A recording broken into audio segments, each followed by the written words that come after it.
So my name is Kattel. I'm Deputy Director and Professor at the Institute for Innovation and Public Purpose at University College London. And I'm your host and panel chair today. And as you know, today we have a super exciting, well, you can say day here in London, but also the panel, of course, I think procurement trumps every political intrigue because, as you know, governments are spending so much money through procurement that we should really care way more about procurement than any tabloid kind of news. So this is a penultimate talk in the series, what we call Walking to Walk, looking at how we can actually take SDGs, Sustainable Development Goals, more seriously. What are the key aspects of that in terms of implementation? And next week we will have the last talk, which is about public value of arts, which is an equally exciting, of course, topic. And please look at our website for the previous events about taxes and digital and things like that related to SDGs. So the videos are up there, and of course this one is recorded as well. So if you have to go and join a news conference about Boris Johnson, you're free to do so because you can check in on it later on. So today as I said, we'll talk about procurement. So as you know, procurement is something that governments spend roughly 10 to 20% of the GDP. So it's like a very large spending instrument, if you will. It makes up, it varies in countries, roughly like 1/3 of all public spending. A lot of it goes into health, social policy, education, but also, of course, construction and things like that. So it's really the day-to-day routine job that government does that procurement is being spent on.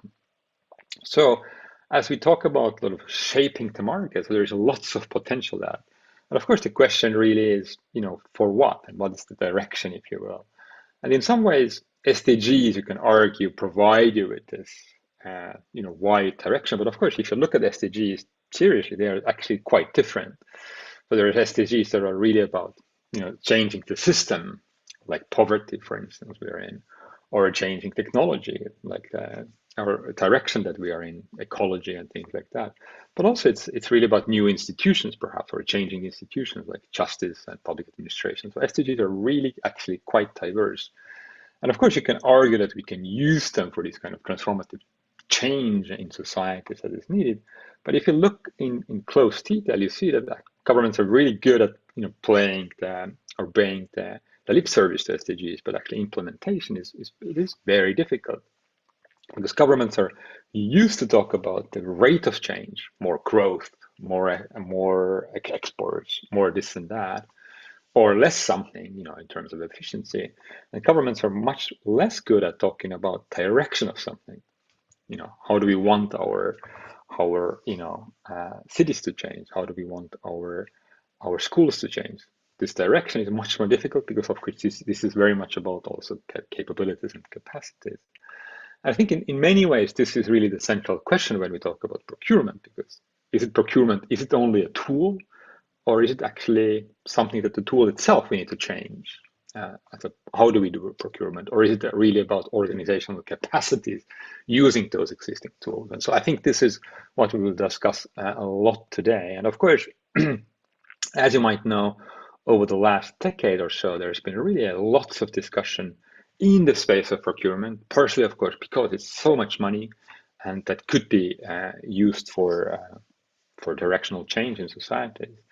And so we have a lot of discussion around what we call like procurement of innovation, for instance, or innovative procurement, which of course has a lot of history in the Western world, especially I think through the military spending, through space programs, the mission-oriented procurement we can call it. Of course, our own Mariana Mazzucato has written a lot about that, how it has created this enormous spillovers, and the entire digital economy, you can argue, is partially driven by procurement out of the space program and the following programs. And of course, there is an increasingly also focus on what is called functional procurement. This is something that Charles Edquist, I think he might be in the audience today. If you are, hello, Charles.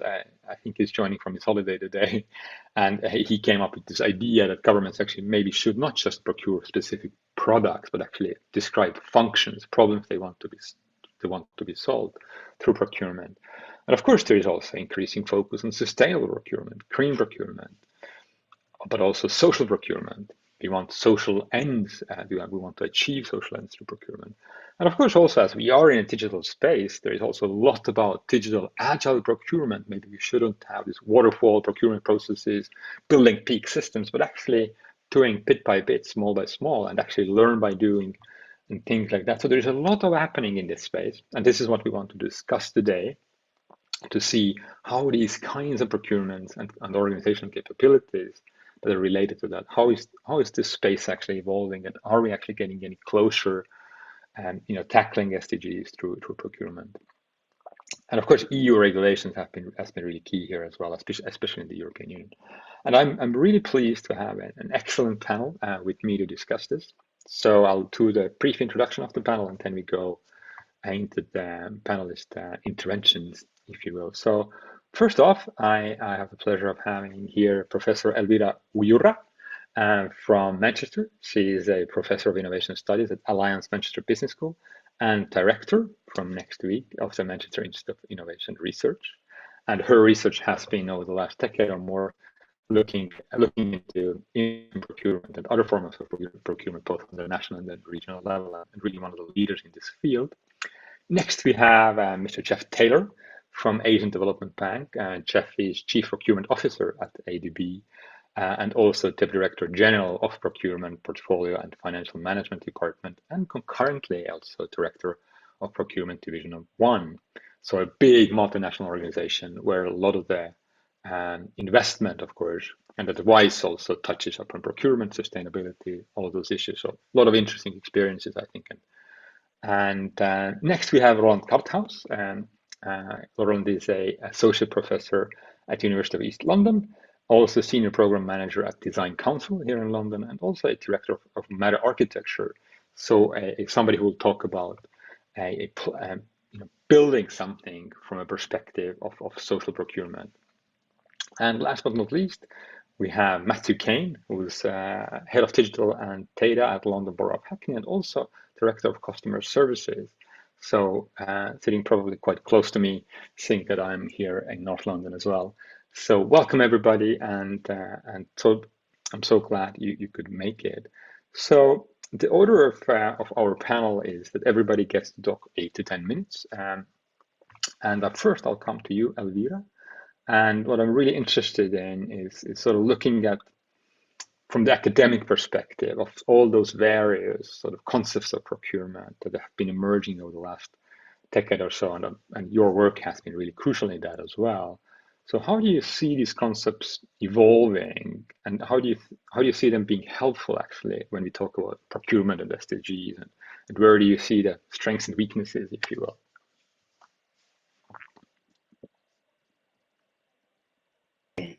Now, thank you, Rainer. Thank you for the kind invitation and to discuss this very important topic. As you provide a fantastic introduction. I mean, you also have worked extensively in this area.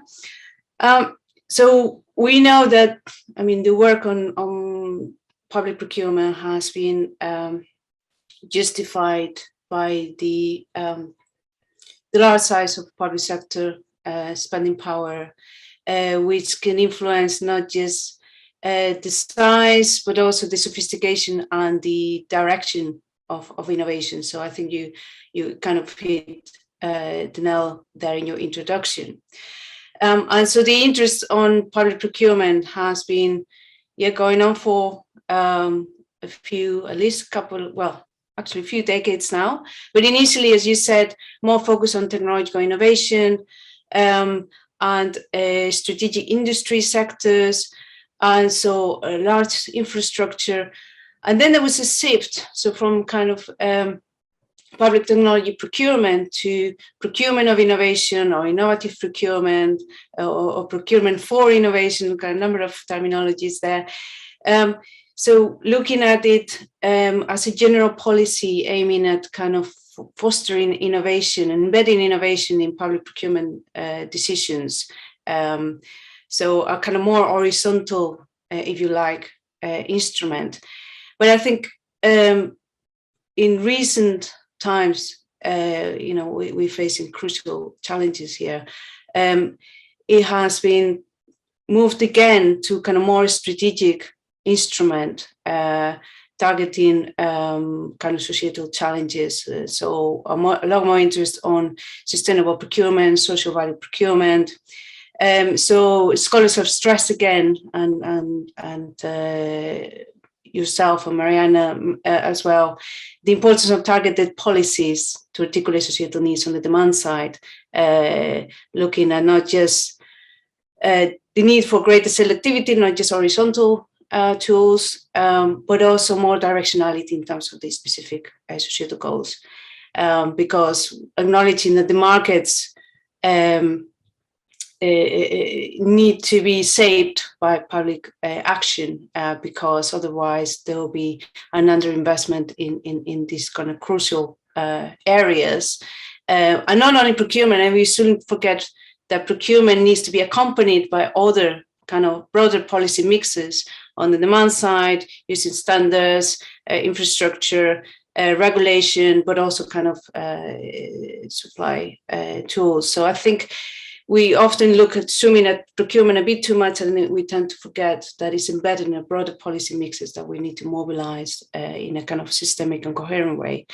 So we know, like in the UK, this is a good example of how procurement is being mobilized to achieve a number of goals. I mean, we have in the in the innovation strategy, which is focused around missions, they mention procurement as a means to get innovative ideas and getting a route to market for innovations, but also solving this or achieving these missions.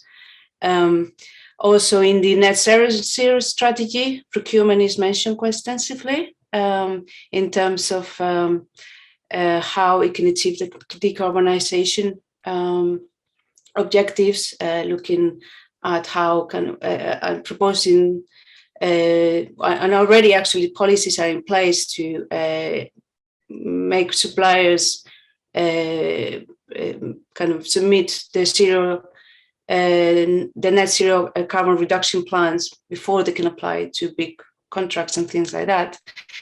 But also in the leveling up white paper, we see a mention of procurement as and mentions the need to push forward the social value agenda and so on. So procurement is being used a bit maybe to solve various problems. I'm not sure it's going at the addressing the implementation issues, as you say.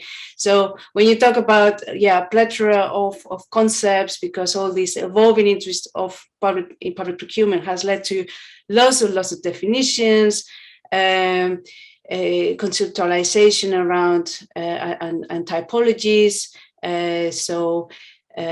around public procurement of innovation, for innovation, pre-commercial procurement, functional procurement, mission-oriented procurement, strategic procurement, green public procurement.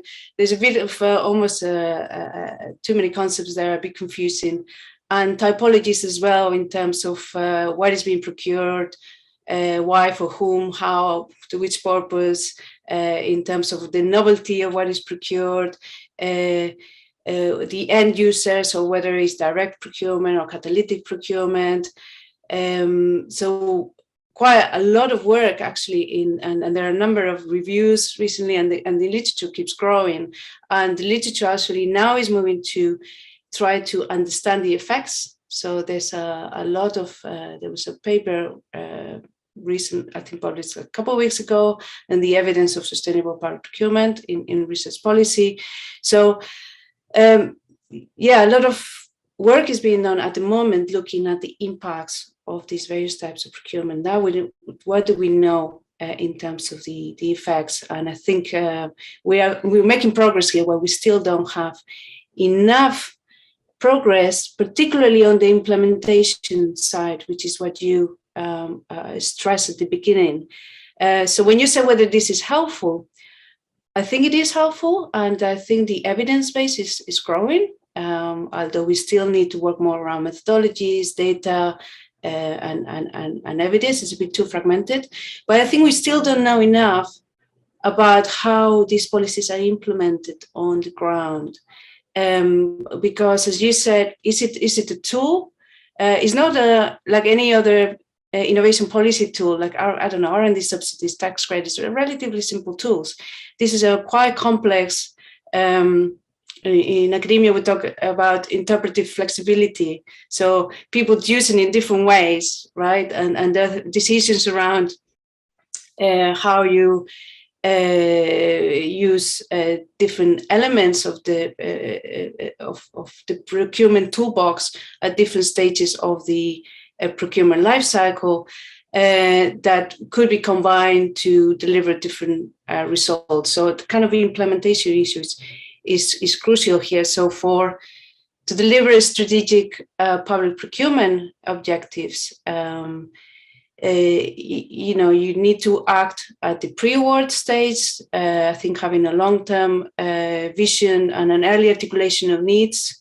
So I think this is quite one of the most difficult things and the most neglected, because it's actually before procurement happens, right? It's almost nothing to do with procurement. So how do you articulate those needs, those problems, and how do you define specifications, communicate them to the market? So this idea of functional specifications. And then how do you design on the criteria for awarding contracts? How do you make decisions around the weightings and the criteria? How did you, the weightings for social value, for instance? I have a student working on this, Sandra Hamilton. Those are not kind of trivial issues. I mean, and they require capacity, they require training, they require guidelines. So there's quite, we still need to know more about this. And also, how do you measure success? How do you monitor contracts? How do you understand the outcomes and the evidence? I think, and hopefully maybe the new procurement bill will improve transparency and quality of the data around procurement in terms of performance. But I think there's still a relative shortage of evidence in terms of what works, what doesn't work, and in which context. So to conclude, I think we need more better understanding of implementation, particularly early in the process, in terms of demand articulation and problem framing of around procurement objectives, and also in terms of data and evidence, and including the sharing of good practice cases and having a more kind of rigorous monitoring and evaluation of these practices and their outcomes. So this is some work that I'm currently doing. I'm still looking at what the evidence is and what could be done better, and what can we learn from other countries where they have, for instance, centers for competence centers around public procurement, where they provide training and capacity building for procurers, which I think is a crucial aspect in implementation. So I'll leave it here.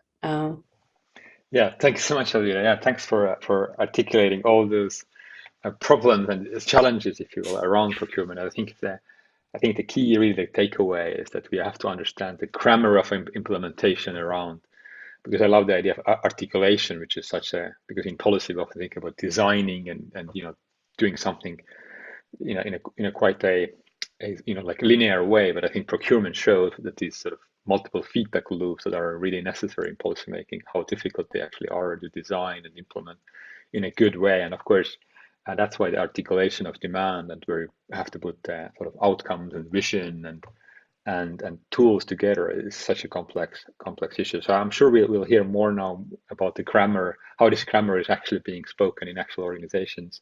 And we'll come back to you, Elvira, after the panel has spoken as well.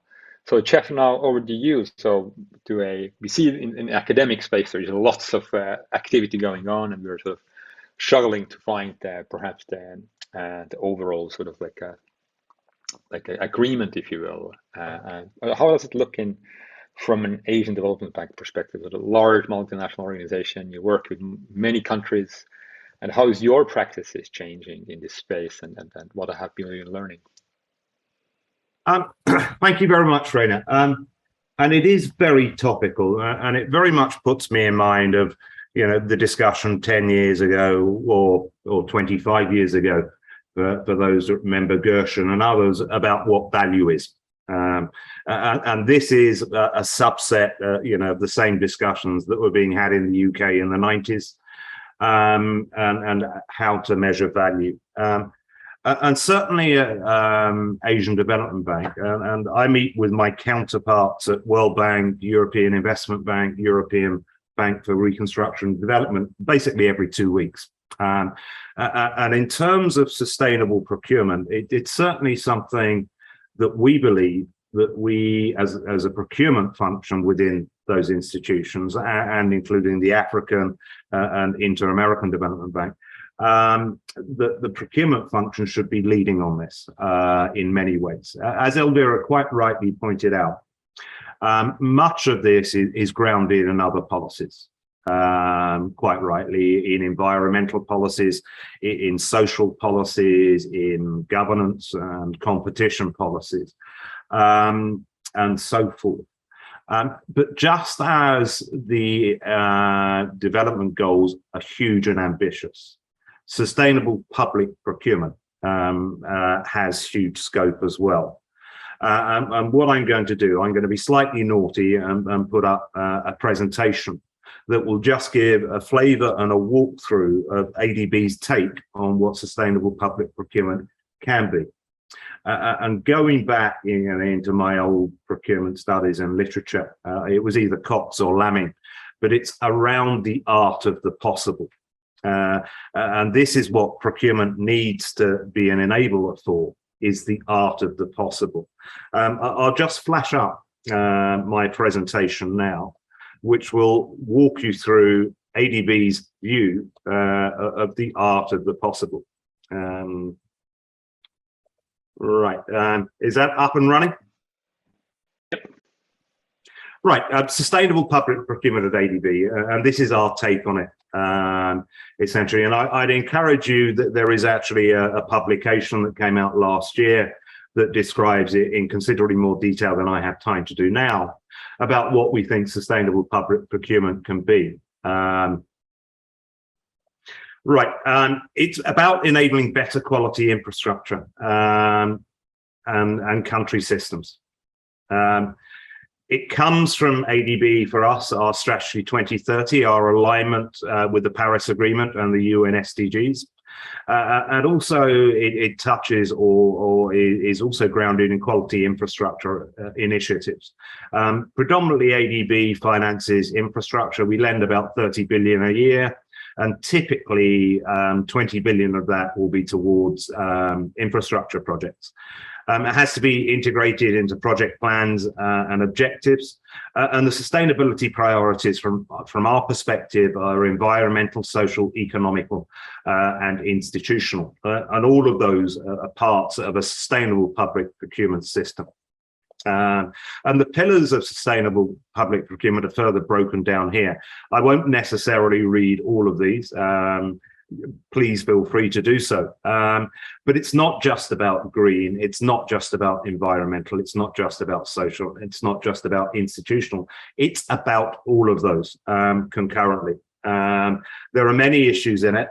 Traditionally, at the MDBs, we've done a pretty good job on compliance in certain areas. And I would think, for example, of core labour standards, which we've had integrated into our operations for about 18, 19 years now, and as part of our standard contracts. More recently, we've looked at health, safety, and so forth in the face of the pandemic and expanded that.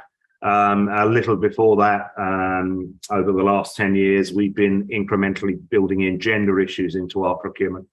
But now is the time actually to take a more broader and a more encompassing view of not just compliance, but also what is possible. What can procurement add in terms of value? on sustainability from whichever aspect, whether it's economic, environmental, social, or institutional. And there is certainly more we could be doing. Procurement is a process. It's a policy with an end. But it's also a way of delivering and contributing to other policies which we recognize. So there's a best practice framework with a strategy and action plan, policies, procurement procedures, training and communications, supplier engagement, staffing and resources, HEPO lists, tools, very importantly, measuring and reporting. How are we going to assess the value or quantify the value? How are we going to measure it in a qualification criteria? How are we going to measure it in an evaluative criteria? How are we going to measure it in terms of contractual milestones, outputs and guarantees? And how are we actually going to measure the impact at the end of the process when the contract life cycle finishes, which is, from ADB's perspective, basically at the end of the life of that asset. So that could be 10, 15, 20, 30 years hence. And then leadership and collaboration. We know we're not the experts in this. We're just a small part of the whole community. But we do believe that, we should have a strong voice because we actually punch above our weight in our relationships with many of our borrowers who listen to us. So we have a role in advocacy for what we believe to be best practice in sustainable public procurement.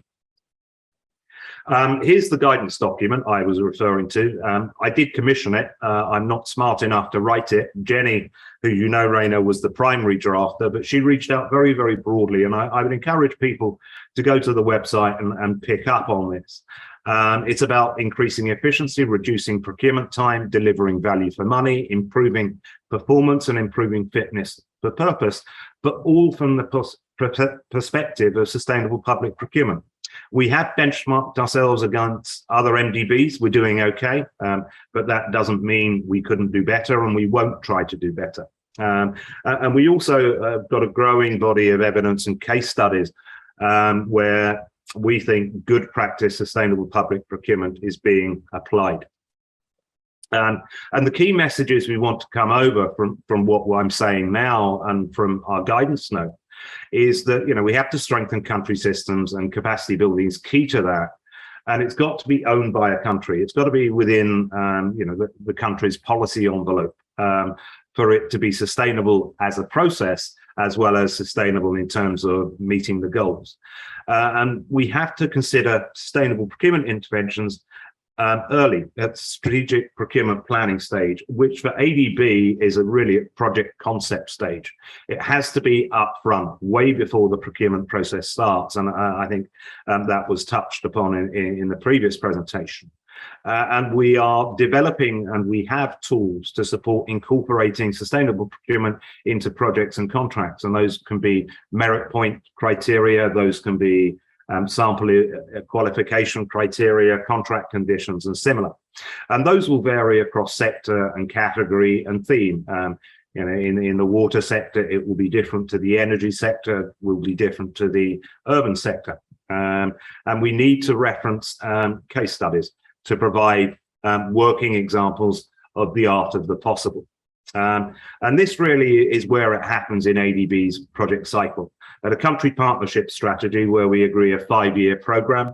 And then really, as mentioned before, it's got to start the hard yards at the project concept stage. What represents value? What represents sustainability? What am I going to measure? Whether it's gender, whether it's environmental, whether it's economic, whether it's governance related. And what is ADB's role and the procuring entities' role in facilitating sustainable procurement implementation. And that will flow through to the procurement planning, contract packaging, and then the procurement process. So really, to highlight, as mentioned before, it has to be really a long time before procurement starts. When we're agreeing the lending pipeline and the areas we're going to work with our borrowers, which will often be 2 or 3 years before the procurement process will start. But it has to start early to be successful. The metrics around it have to be identified early if they're to be accurately quantified, measured, and delivered upon.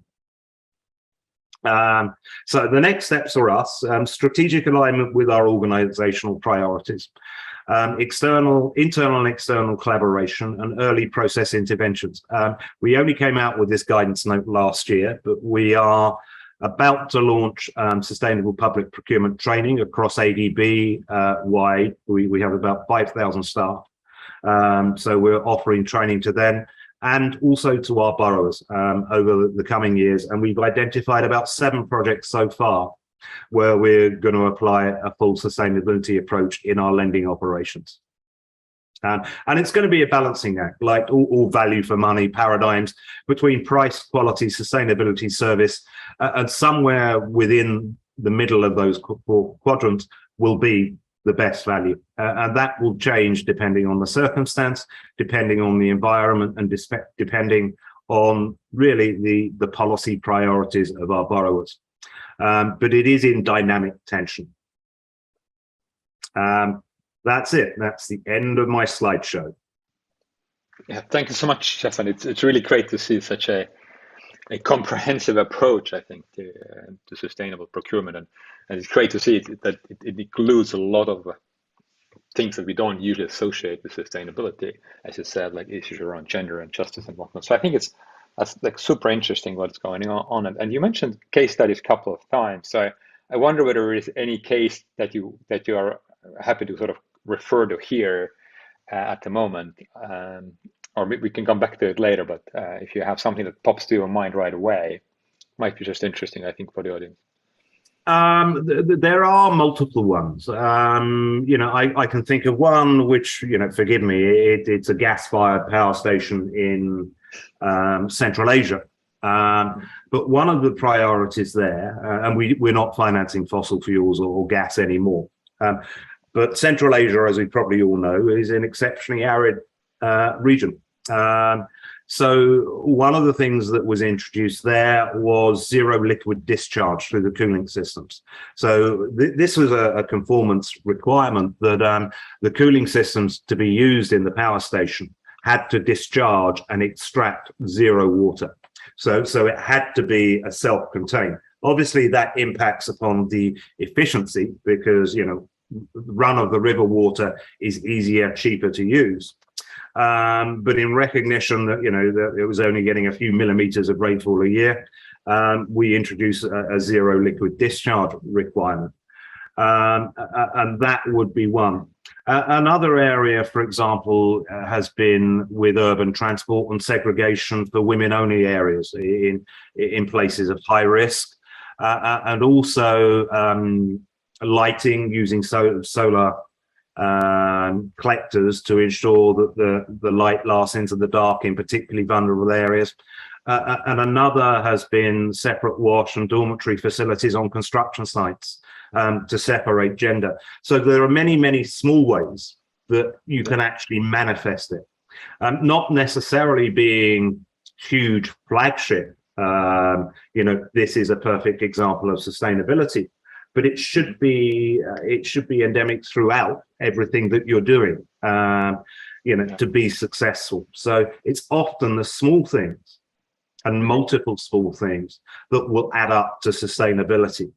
One thing we're actually seeing right now is actually sustainability and resilience post-COVID pandemic. Now we're reaching endemic.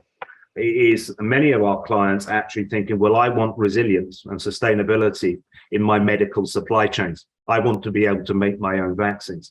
And that's very interesting because it actually swims uphill against, comparative competitive advantage, because it's going to cost more to do it that way. But there is a social benefit from building that supply chain domestically in terms of de-risking it and having a more resilient health supply chain. So we are seeing lots of things happening, and it's quite right and appropriate that we have a toolbox so that we can respond and support these legitimate proposals and interests, instead of saying first past the post and lowest ticket price wins, as has been the tradition in much public procurement. Yeah, no, I think these are great points and great examples. As you say, these might sound like small things, but I mean, in a local context, of course, like, gender issues might be like really, really important and deep rooted in society, as might be some technical requirements. So I think it's really interesting, as you say, that everything starts actually from, what is that we're actually trying to solve. So it's obviously not just the cheapest price, but there is a problem that we are trying to help solve through the procurement practices. And it's great to see that you are doing a really fine-grained work in this space. I think it's really, really, really fascinating. And as you say, the resiliency, not only COVID, but of course also particularly in the European context, is the war has been starting to play a very important role in sort of not only shifting away from the energy resources, but also in terms of sort of the industrial sort of base, I think, of many of these countries that have had such a long-standing relationship with, global production value chains. And now that there is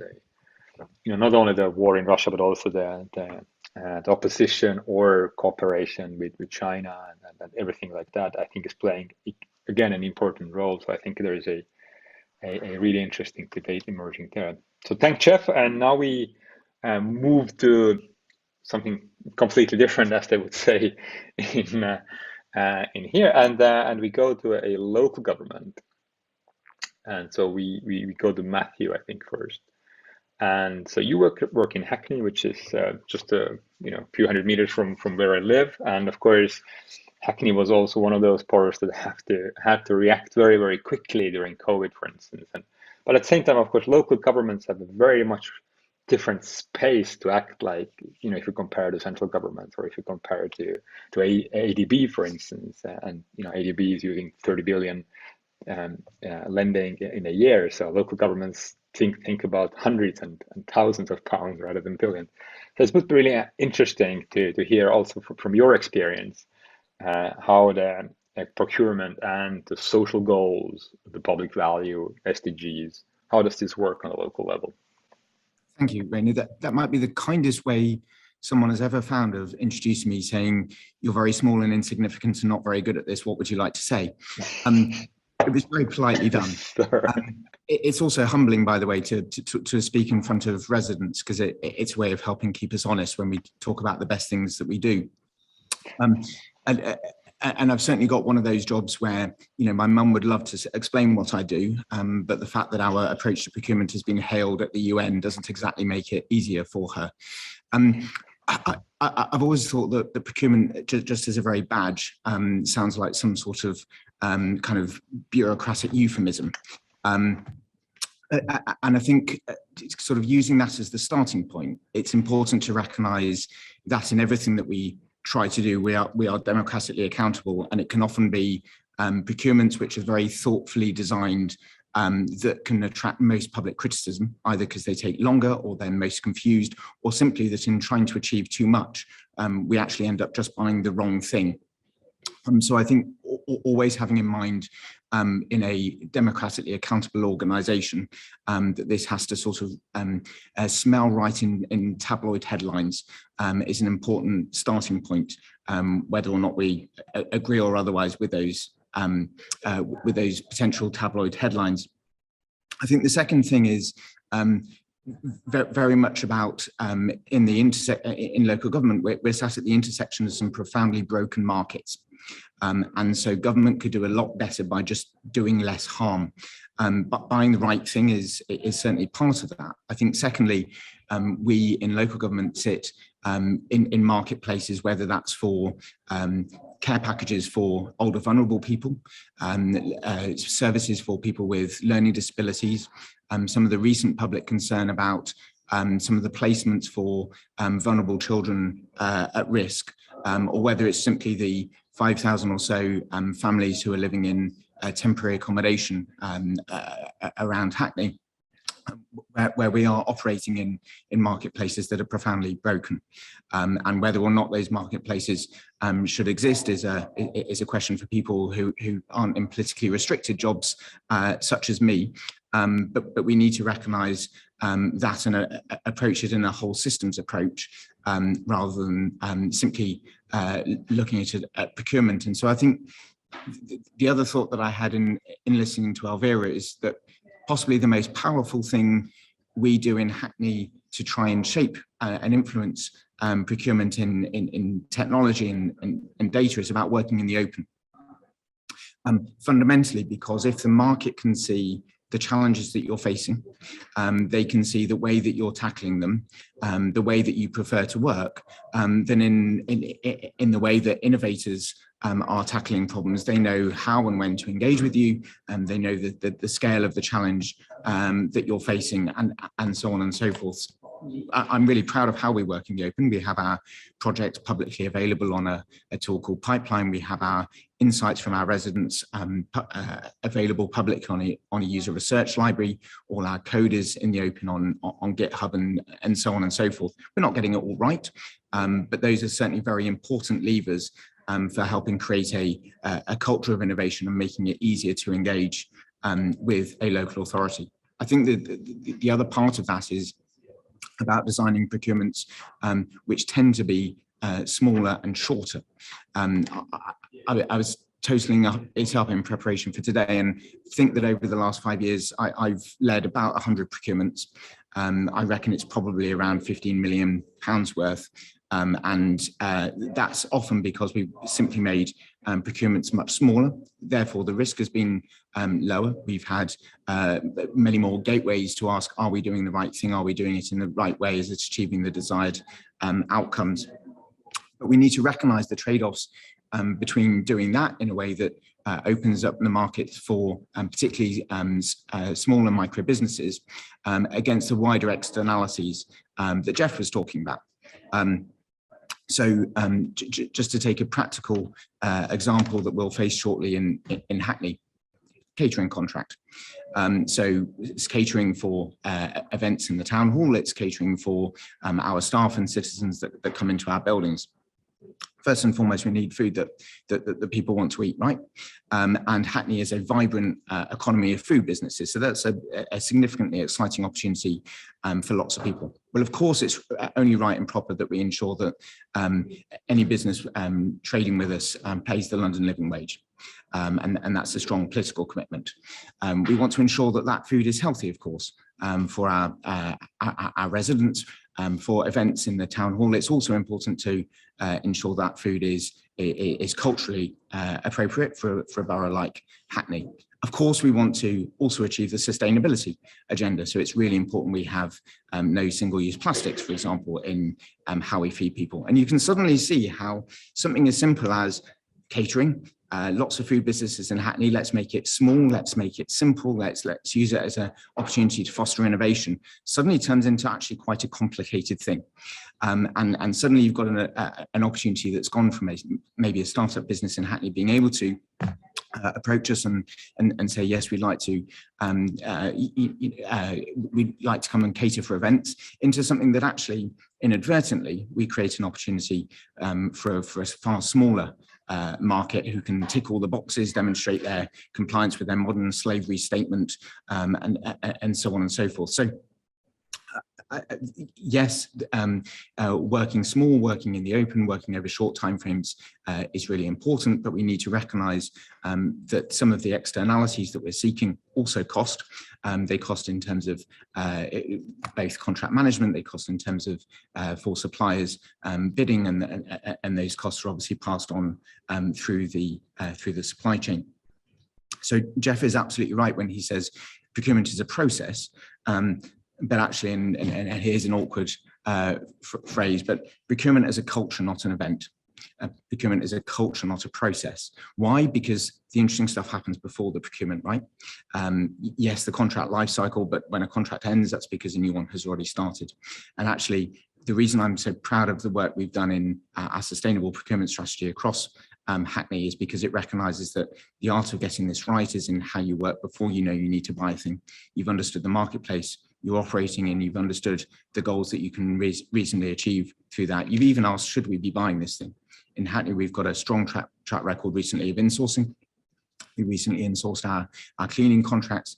That's given good jobs to local people. We're currently considering the opportunities for doing the same with our security contract. We've done something similar with our vehicles maintenance. Really strong insourcing agenda, but it comes from a really clear understanding of the marketplace, of the goals that you can seek, through procurement. And then finally, my sort of disconnected thoughts triggered by interesting things that other panelists have said. I think the main market we operate in so many parts of the public sector is employment. And we have a deep responsibility to get that right, because as important as procurement is, employment is a far bigger proportion of our investment. So in customer services, digital innovation in Hackney, we have more than 30 apprentices a year. That's opportunities for local people. Perhaps the most profound thing that I've helped lead is making sure that in the way that we work with technology and data, we are working in a way that is consistent with the Monzos, Googles, and so on and so forth.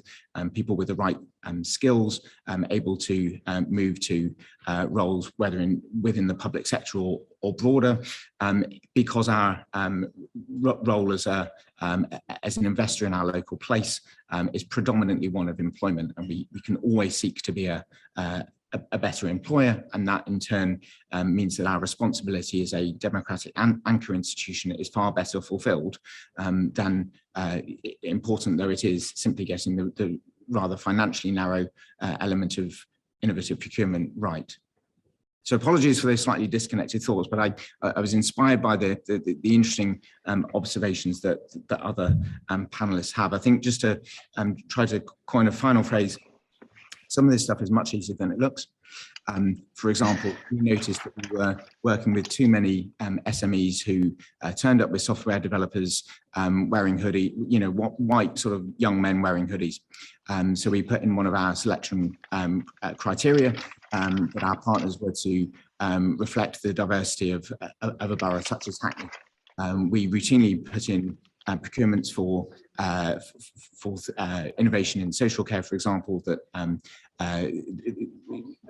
that partners should identify opportunities for care leavers or other apprentices. And I'm really proud that two of the partners we've worked with most frequently now have academies of their own to help develop staff. But it is also harder to achieve. Why? Because you can stipulate outcomes, but it doesn't transfer risk. Why? Because ultimately you have to award a contract fairly on the basis of a weighting, and price will have at least 40% of a part to play in that.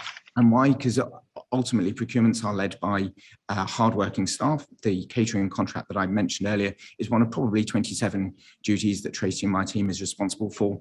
And what are her incentives really for doing this in a way which achieves all those externalities, when fundamentally we just need to put food on people's plates in the Hackney Service Centre this afternoon. Thank you very much. Thank you so much, Matthew, for this brilliant intervention, really. And then just a full disclosure, we have, of course, multiple students that are from the council, Hackney Council, studying with us, and also other of our students have been in placements in Hackney, and they've loved working in Hackney. And so we really see you as one of the really interesting partners for it. I love the example of no hoodie policy, I guess you can call it, which is, being one of the hoodie wearers myself, I think it's a good reminder. Today I'm not in a hoodie, but it's an exception rather than a rule. But one thing I wanted to ask you, actually, well, we're working from home so much, but I think this, the idea of breaking down the procurement into smaller contracts, and because that enables you to work with local businesses, which I think is really important. And of course, in the UK, you have quite a long tradition by now, starting from the government digital service that tried to do the same in the digital space. And I wonder, have you seen sort of what's the impact on your organizational sort of capacity and skills, and how does this influence? As you said, there is somebody wonderful like Tracy working on 27 other things. And so how does this impact on the working of the organization? Yeah, so I think possibly the biggest direct impact is that we have been able to help a whole cohort of both long-serving council staff and apprentices in the borough learn about modern agile software development. So particularly through co-location, bringing in an entrepreneurial startup familiar with design thinking. I was about to say familiar with post-it notes and whiteboards, but you know what I mean. I think we call it design thinking, and co-locating people experience in local government with that very different way of working in order to understand how to tackle complex problems differently. And the excitement and energy that brought up helped then spread that approach to domains far beyond software development. So they were helping us develop new skills in enabling us to deliver different outcomes for residents across a whole group of different services that we provide. I think the second element is about making sure that we continue to reflect the people we serve. And I think that's getting ever harder in the context of the housing crisis, because for people on an average salary in Hackney Council, being able to afford to certainly buy in the borough is increasingly hard, and even to rent is difficult. So making sure that we are working with people who live in Hackney, who invest in that lived experience of people in our borough, and you teased out, Raina, have that reflect the diversity of the cultures we serve. I think the final aspect is the ability to both look long but also act short. So in lots of the procurement we do, we look over very long lifetimes, and there are some real advantages for doing that, because a more valuable longer term contract better shapes the market. If, for example, we want a business to invest in a apprenticeship program or to provide more opportunities for care leavers, they can't be expected to do that over a 3-month contract that's worth £80,000. But we need to be able to meet the changing needs of our boroughs and the complex needs of our residents. So I think getting that balance right between being able to look long and shape the market and particularly the skills market, but also to be able to deliver over the short timeframes that our residents expect is a constant tension that we're trying to work through in the design of our contracts. Yeah, excellent. Thanks so much, and I'm sure we'll come back to some of those issues. So now we come to Roland, and so we go from Borough level, we go even smaller, I guess. So that's sort of the idea. We try to, from a big picture, to go down to very detailed view on how can we actually plan better places and use procurement for that. So Roland, floor is yours for your intervention. Thank you very much, Raina. It's a great pleasure to be here and to hear everybody's talks. As you said, it's that you've curated it almost like a sort of powers of 10, where we're zooming in ever tighter each time. What I'm hoping to do is use we're an SME as an architecture practice, but I'm going to use an example which is actually the smallest project I think our office has ever done. But I think it actually opens up some of these questions, and specifically about the sort of questions at the start that were raised by Elvira about how social value is defined, which I think is at the heart of the problem, and also what it actually means for people at a sort of day-to-day level. So I'm just going to share my screen and try and illustrate this as best I can. I hope we can make connections between this sort of very micro example and some of the bigger issues that we've been discussing. Sorry, I just need to try and share my screen. No worries. And the other panelists, in the meantime, you can look at the Q&A. There is an excellent question from Dan. Okay, I can't see you anymore, but are you seeing my screen okay? No, actually, we don't see your screen at the moment. So I think you're probably sharing wrong window, I guess. Oh, no, something's coming up. Yep, now we see. And now you see the slide? Yes. Great. Okay. So, so in the UK, the Sustainable Development Goals are captured in public spending via this concept of social value, and the sort of benchmark of that is the Social Value Act of 2012, which calls for all public sector commissioning to factor in economic, social, and environmental well-being in connection with public service contracts. Typically in the architecture world, the kind of procurement that we receive often looks something like this, where social value is a small component, essentially a kind of add-on to the quality component of any tender criteria. And we have to factor that into our responses. But this was never really the full ambition of the Social Value Act. And I think in the context of public sector spending, there is a strong argument that actually the whole is social value, because that is the purpose of the public sector. And the guidance documents that accompany, or the recent updates of the guidance documents accompanying the Treasury's Green Book, give us guidance on how to measure the impact of different facets of social value, such as this example, well-being, as a benefit in financial terms. But there's also a strong argument, I think, to look at it the other way around and say that, at least in the public sector, that money is a form of social value rather than social value is a form of money. And I mean, by extension, we could potentially make that argument about private sector too. Maybe that's something we can come back to in the discussion. In the architecture world, this document published by the RIBA asks sort of more open-ended questions. And so I think for us, it's actually potentially more helpful because it doesn't try to be so deterministic about how those things are measured. And it identifies a suite of facets of social value, and it considers these as jobs and apprenticeships, well-being generated by design, designing with the community, learning developed through construction, and constructing buildings using local materials. So this is obviously very much in the context of the built environment. I think for us, these two, the well-being generated by design and designing with the community, they're both potentially the hardest to measure and potentially the most significant. But so this kind of raises the question, how can public sector organizations procure something that they can't convincingly define? Or as Mariana Mazzucato wrote in the same document, if we cannot define what we mean by value, we cannot be sure to produce it, nor to share it fairly, nor to sustain economic growth. So I believe that there's a fundamental problem with trying to define social value from above, and that community-based definitions of social value are the way forward.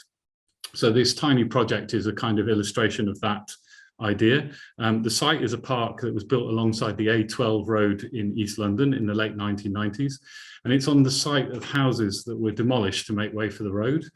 The site has a very controversial history, and it was the subject of a design competition that was commissioned by the local authority, Waltham Forest Council. So this is the site as we found it. There's, if you imagine on the left-hand side behind that taller retaining wall is the A12. There's a lot of vehicle noise from there. On the other side is the remainder of Grove Green Road behind this wall and bushes. And it's a very poor quality park that was put there. Our entry into the competition was a kind of, we had to illustrate a kind of vision for the space of how it would work, and as we often do as architects, kind of take perhaps a slightly rosy tinted view of try to convince of the future idea about how it could be. And at a simple level, it was about taking the wall down and about extending the public realm into the space to become a kind of open park to the street. But the concept behind it was actually what the project was really about, which was the idea of tracing the original history of the site and the houses that were there in the landscape, and providing that as a framework for a community engaged project that was about bringing out history and memories of the place and bringing back a sense of community ownership into this very small but actually very significant space in local memories and history. So we worked with a group of local residents to research the history of the place. The houses were built in the 19th century, so there's 150 years of stories, of uses, of people that lived there and so on. But most significantly, the houses were compulsory purchased over many decades by the GLC and were vacated and were then squatted, and it became a community of artists that was set up there. Actually some quite famous well-known artists lived there, and it became the basis for a community artist studios company that now provides low-cost studio space to artists across London. But when the road came to be built in the 90s, these people had to be forcibly evicted, and there were really significant street protests, made national news headlines. It became a bit of a cause célèbre for the occupation protests of the time, and became a real sort of political dividing point. Lots of the people who were eventually evicted from the homes were demolished, but lots of the people stayed in the area. There were very strong community networks. And so there was a very sensitive and, painful for many people history of this place. So when we found this, what appeared to be a very neutral park, actually it was a very loaded and sensitive situation that we were stepping into. So as well as researching kind of through the archives, we ran a whole series of workshops on the site, drawing people in, gathering their stories, getting them to engage with the planting of the space, and the discussions about where the stories should go, about which stories, whose memories and stories should be kind of recorded as in this kind of living archive, if you like.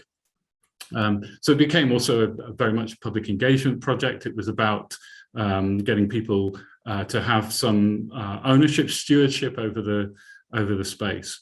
And just there's hundreds of stories that came out of this process. This is just to give one little example. This photo is from the 1930s. It's from number 193 Grove Green Road, which was demolished. And the little girl in the middle of the photo, Jane Webster, so she lives nearby, called Peggy. And this is Peggy with her flag identifying the plot of the house that she grew up in and that she now lives around the corner, and her story is now engraved in the site.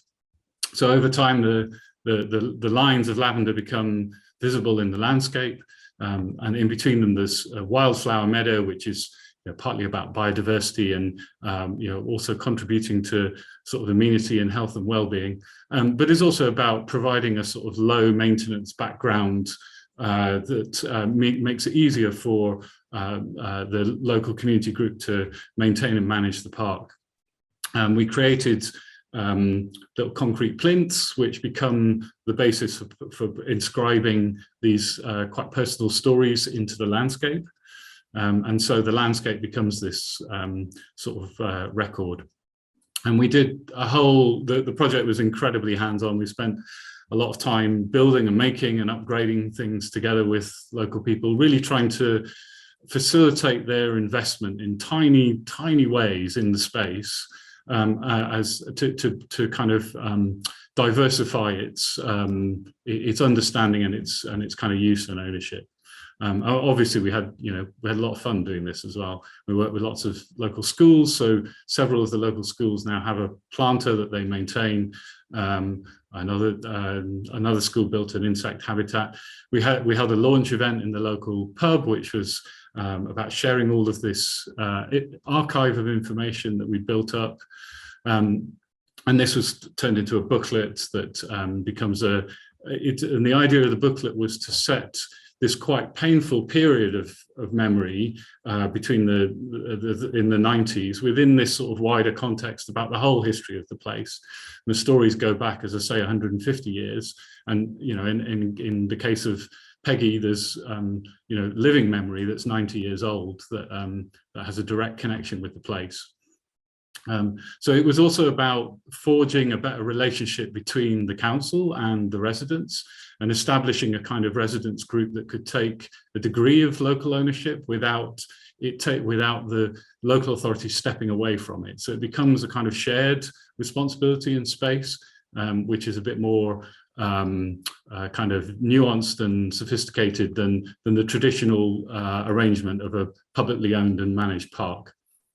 So now the landscape is, there's a kind of base level of maintenance that's provided by the local authority, and then residents maintain their own plots, and then the Friends group, they're now constituted to raise funding, so they've been getting money. We've been helping them to get money from the Mayor of London and so on to support further activities and start to do things that are across the whole length of the park.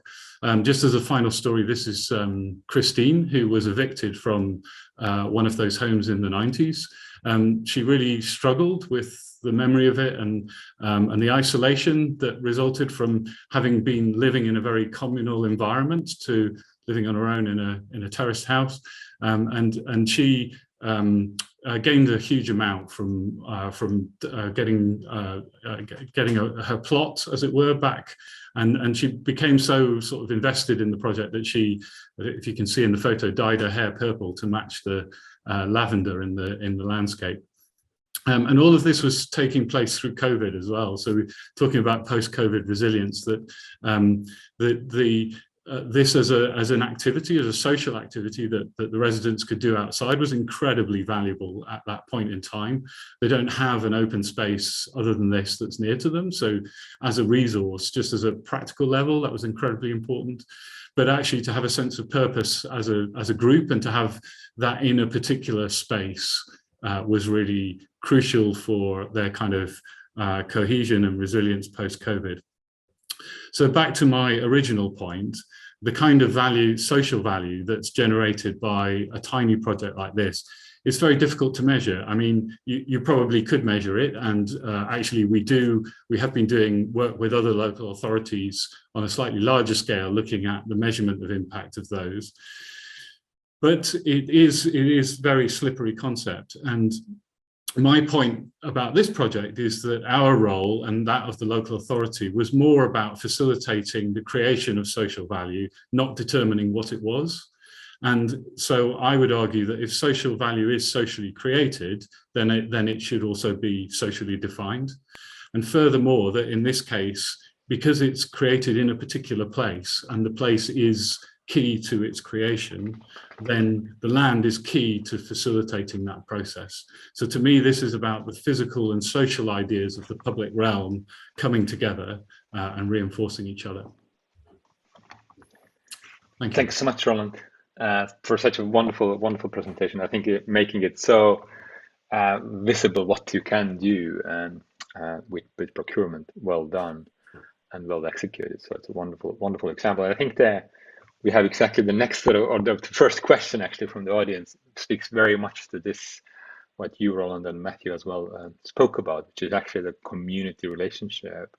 And yet Dan Wainwright asks about whether we actually should be think more about the procure and supplier relationships and the relationship building, and whether actually it's all about like human learning systems. And so I wonder whether Roland and Matthew, you want to speak to that, but of course also Elvira and Jeff, whether you have any thoughts on that, on this question.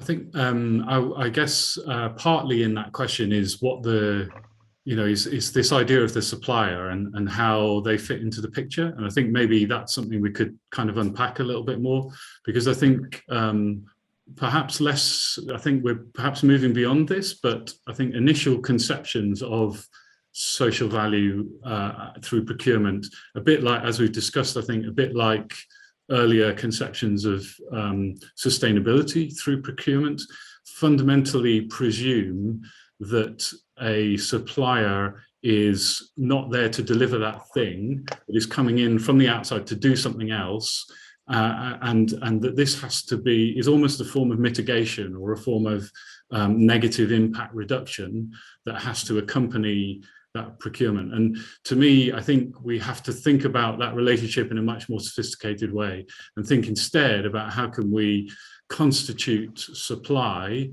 in a way that isn't about starting from a negative perspective that we have to mitigate.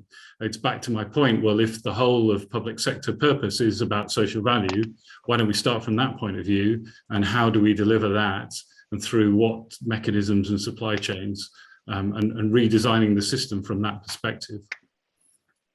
Yeah, I think it's a great point about supplier, because when we talk about like market shaping, as Matthew was talking about as well, this is very much about working and understanding, working with the supplier and understanding the suppliers, but then of course having this wider public purpose or social value in mind, what kind of suppliers we want in our local borough, in our countries, in our regions.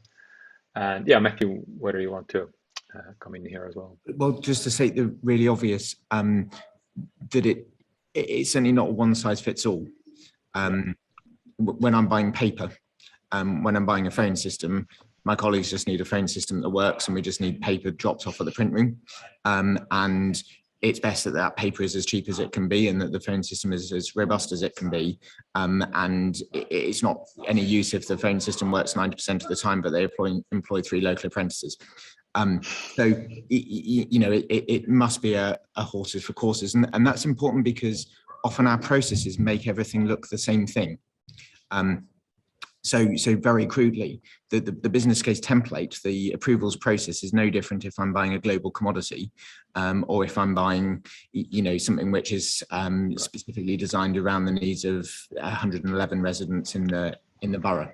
And that, what impact does that have? It means that we often get quite confused. We get confused because, well, what's an example? So where I worked previously, the biggest issue in the area was potholes. But it didn't matter who you voted for because the potholes were still going to be filled by Ringway Jacobs because it was on a 10-year contract. And no matter how you voted locally, the amount of money we had to spend on filling potholes was going to be less than it was the previous year. So recognizing actually what you're buying is really important. Recognizing where that is an opportunity to pursue social value, and recognizing actually where you just need to get on and do the job because it's a commodity, and you need to get it out of the way in order that you can invest your time where you can really shift the dial. Yeah, that's a really interesting point about the phone system, because I think because this is also, of course, a very dynamic thing, right? It's changing. So maybe you don't want the local government procuring cars, but then if you look at what is happening in some of the Chinese cities where people are actually inventing those extremely small electric vehicles that are not registered, then maybe you actually want to do reverse local procurement and actually buy some, to create market for those very local, small electric vehicles. So I think it's another thing of having this intelligence and trying to understand what you can procure and what you can't. But yeah, I think Jeff and Elvira, if you want to, Jeff, you want to come in. Yeah, I mean, that was a fascinating presentation, Roland, and I felt a bit humbled by that when I think about some of the big and dirty stuff that we do at ADB. But using the paper example of Matthew, ADB is a bureaucracy and it loves its paper. It really does. And we have, I think it was 2 print rooms per floor and 9 floors in the building. And I actually sat down with our CIO and said, Sharin, we shouldn't be doing this. This is when I was doing our corporate procurement.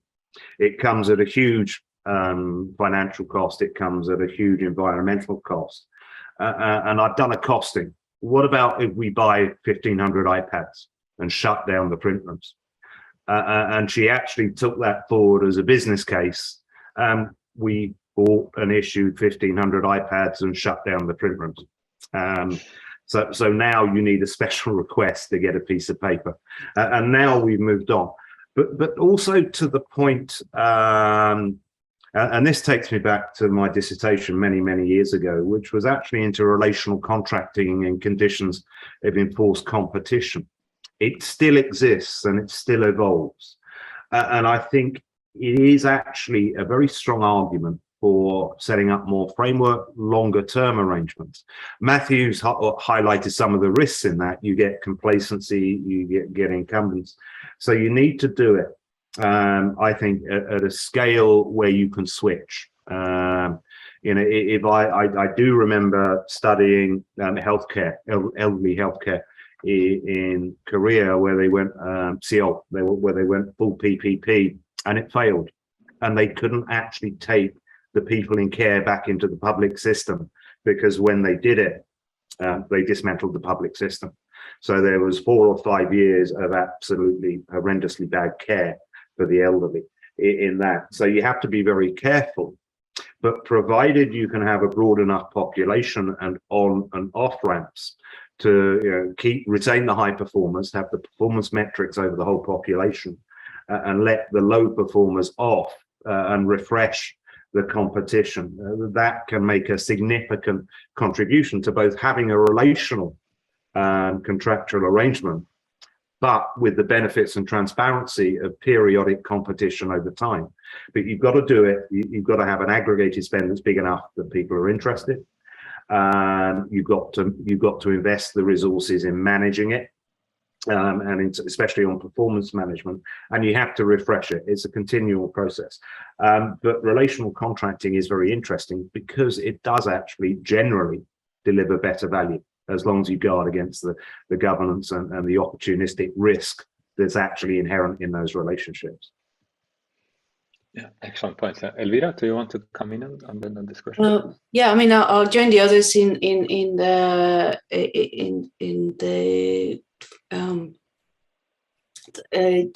Roland's presentation was amazing. It was so inspiring. I was really blown away, and it made me think.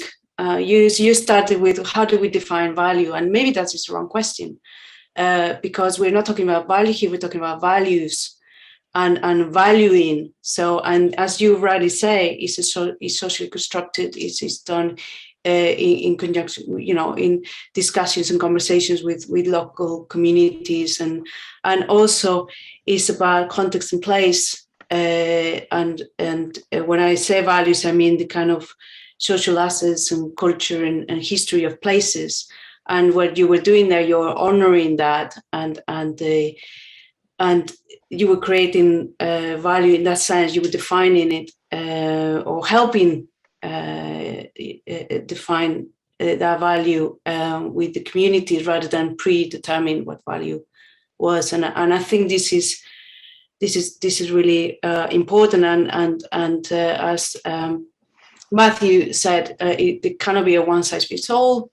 It's about processes, about having a toolkit that you can adapt to those kind of values and in a kind of flexible way, and in a way that can be co-created with others. Starting from, I think it was mentioned in the conversation, not about how do we deal with the suppliers, but also what is the problem, starting with the problem. And we kind of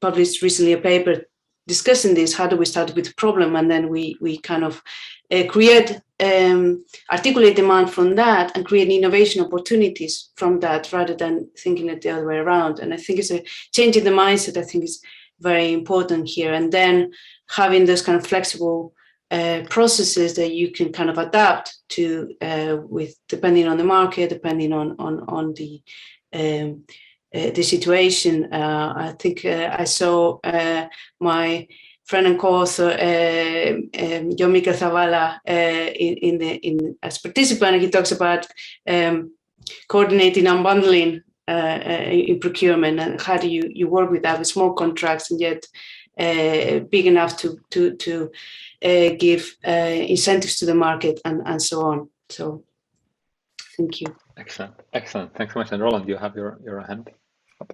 Thank you. Yeah, well, thanks for your kind words. I thought that you just put your finger on something really interesting there, linking back to Jeff's example, which was I was trying to think through. So, this question about, for me, part of the question is how do you take, activity that at the moment is only really possible on the small scale, on the micro scale, because there is money that's given without it having to be measured in the conventional terms that larger scale pots of money are. So therefore, how do you take that up through the scales without losing, without just throwing money into a black hole? And so this question about relational contracting, I think, is really interesting, and there's definitely, that's part of the picture. And I was sort of also picking up on the earlier discussion about design thinking and about how we define problems. And the definition of a problem is a design exercise, it's a design activity. I was interested in your example, Jeff, of paper and iPads, in that actually the design discussion would be, well, what is the problem that a piece of paper or an iPad is trying to address? It's one of communication. So actually, should we be thinking about the question of communication, and that can be, how can that be a co-creation exercise? And maybe iPads are part of the answer, or maybe it's about bringing together people in physical space in a room or in a, but it opens up a whole set of possibilities. And I think that's a very productive line of thought to follow. Like, what's the problem that procurement's trying to address. And I think that helps to break down the barrier of essentially bureaucracy between procuring something and the benefits of that procurement. Yeah, absolutely. Excellent. And so I have like two areas where it seems that we have a really interesting discussion. I mean, there are lots of other areas, but I think I wanted to ask your sort of opinion or views on. One is around skills, because I think, Roland, you just talked about design, for instance, and whether that's really relevant. And Jeff, you talked about how you are now sort of doing a lot of training for 5,000 people in ADB around sustainable procurement. So what do you see are the like essential skills in the procurement practices that we should really focus on, especially going towards for the future? And the other area where I'm really interested in your opinion is around measurement, because I think a lot of the things that I think we are all sort of agreeing on, like relational contracting and things like that, and social value, and we are all also agreeing on that these are very dynamic things. So the community should be continually engaged. So what are we trying to measure? I mean, of course, maybe you shouldn't try to measure. Maybe that's actually the answer.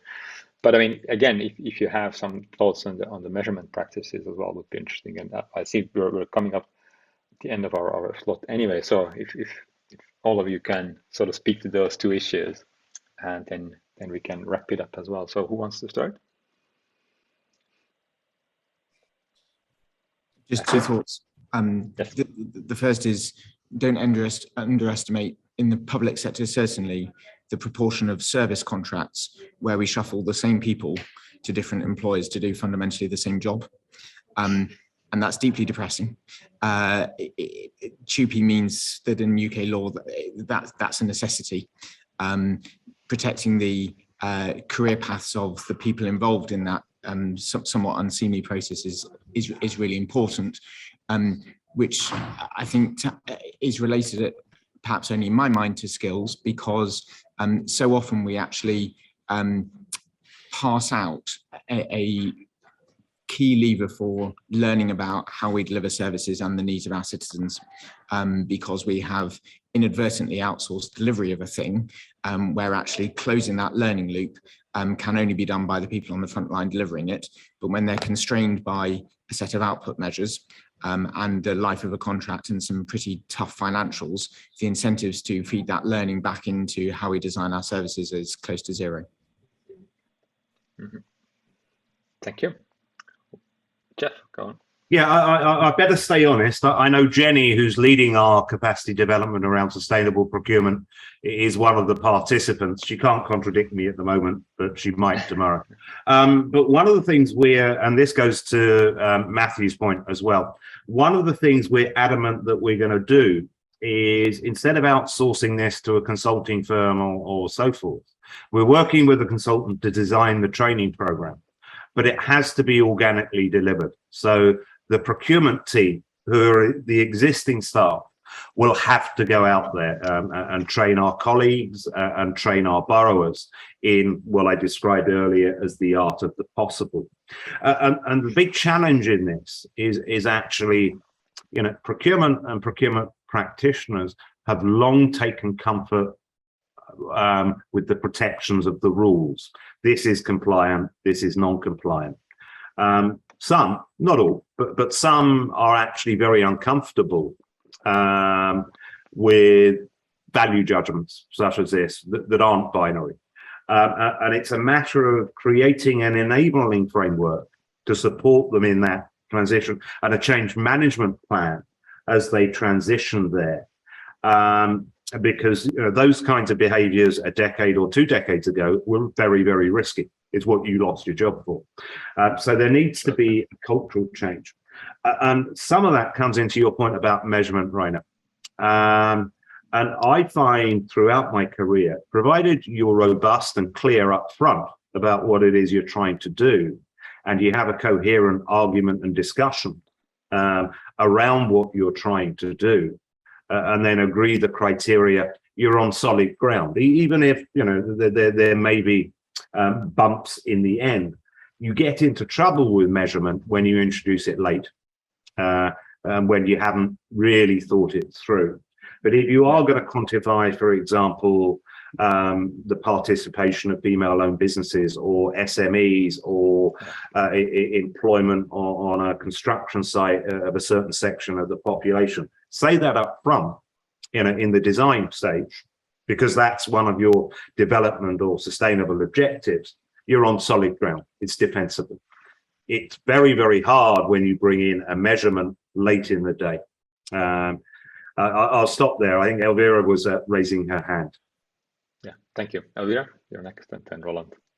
Yeah, no, I mean, skills and capacity and commercial skills and procurers. I mean, that's one of the barriers to implementation is frequently mentioned and that we have found in our own work. I mean, I have to say I have met some amazing public procurers, super entrepreneurial, and I mean, they're doing really inspiring work. But I agree they often are seen as not sufficiently empowered to do things, so that kind of culture is not there. We did we did a case study published a couple of years ago on a region in Spain where they is now seen as one of the kind of leaders in public procurement of innovation in Spain, in Europe, small peripheral region, which kind of transformed the whole culture and the whole kind of institutional framework for procurement. That was quite, it took a long time to change the culture, to change the guidelines, to change the systems. So it is something that doesn't happen overnight and requires kind of leadership and resources and commitment. I'm a bit, but over a kind of period of 10 years, they really transformed the way they did things, and now they change the processes dramatically.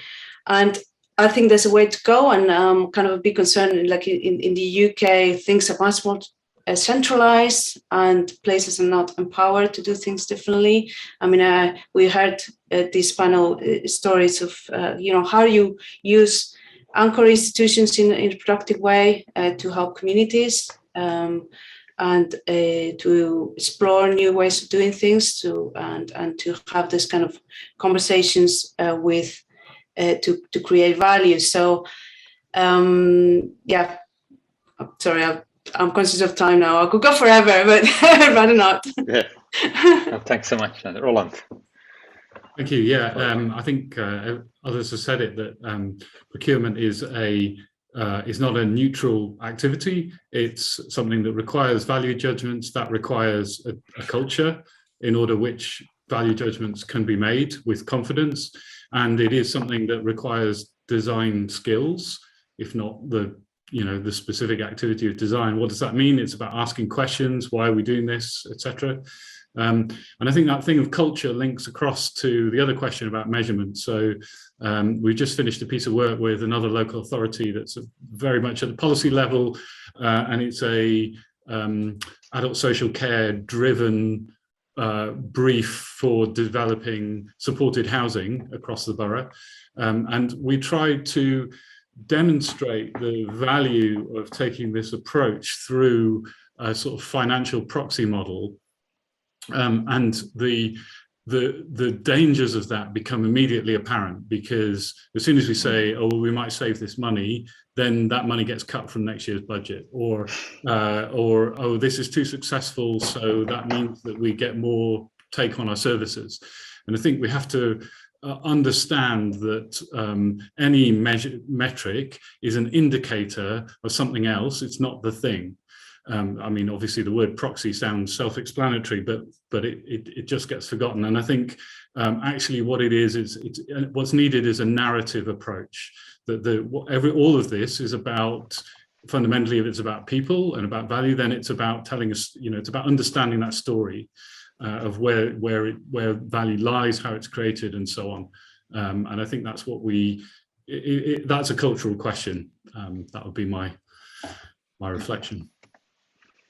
Thanks. And Yeah, it's an excellent summary, I think, as well. So I think just to take like 30 seconds to summarize, I think that when we think about SDGs and procurement, I think what we actually come out with is a discussion of how you actually engage with community in a dynamic way and actually understand how do you translate those bigger goals into smaller local goals around local communities, local businesses.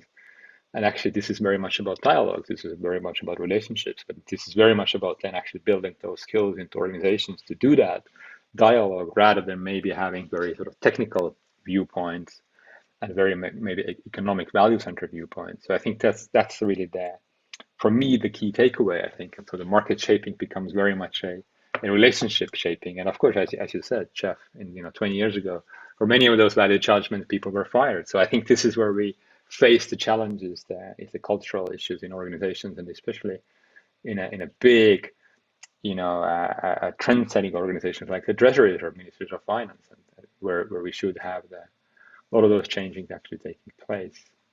So it was a wonderful discussion. Thank you, everybody. Thanks for staying up, Jeff, and others. We can go back and scroll our phones for the news around the UK government, or go back to our day jobs. It was a wonderful discussion. I really enjoyed it. I learned a lot, and I hope to see you around in one way or another very soon. Thanks, everybody, and thanks everybody for tuning in. And next is Public Value Award next week at the same time. So register for that as well, everybody. Thanks.